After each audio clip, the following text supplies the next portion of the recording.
So guys, kita ada order untuk dipostkan ke Terengganu.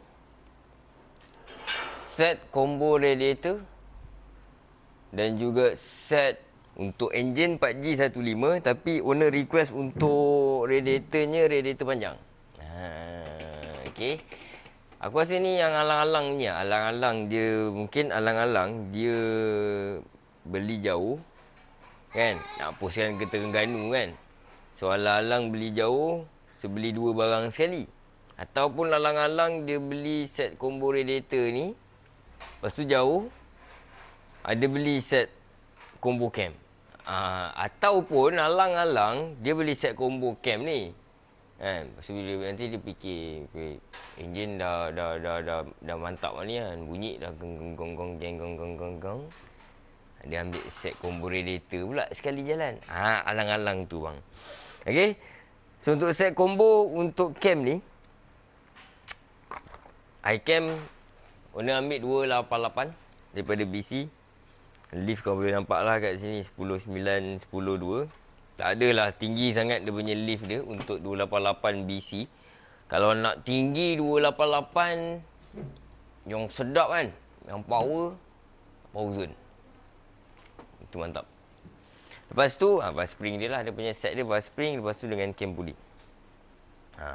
Bar spring dengan cam pulley. Lepas tu, untuk set combo radiator macam biasa. Radiator, cover, kipas 2. Radiator, kalau ikutkan dia engine 4G15 model MMC. So, radiator, hose, MMC punya lah. Wira 1.5.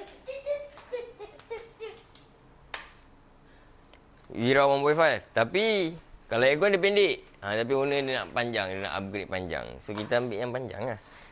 Panjang, radiator hose, shroud, kipas dia. Lepas tu set dia lah.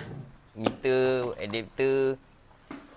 So dengan coolant, ni spare tank, vacuum. Lupa baju. Nanti kita tanya owner. Lepas tu, untuk nak raya ni, kita dah siap sampul duit raya.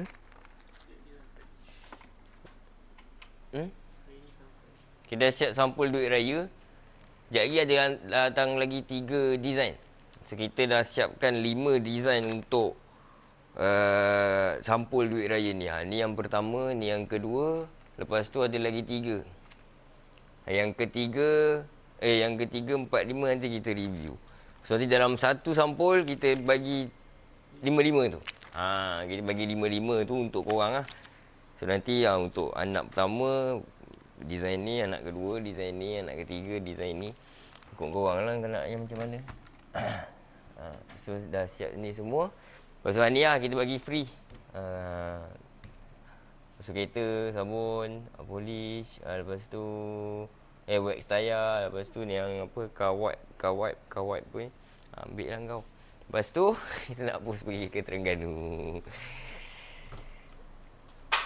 Cerita alang-alang. So untuk korang nak raya ni kan, siapa yang nak jalan jauh, balik kampung, nak jalan jauh, siapa yang nak upgrade berkenaan dengan radiator, berkenaan dengan adjustable, berkenaan dengan suspension, berkenaan dengan tayar, rim, yang nak membayar secara ansuran, korang boleh buat dengan kita orang, bayar ansuran. So korang boleh jimat duit yang korang nak bayar pakai cash tu, korang boleh buat beli baju raya, kuih raya, kasut raya. So just kasi jadi, setting kasi baru.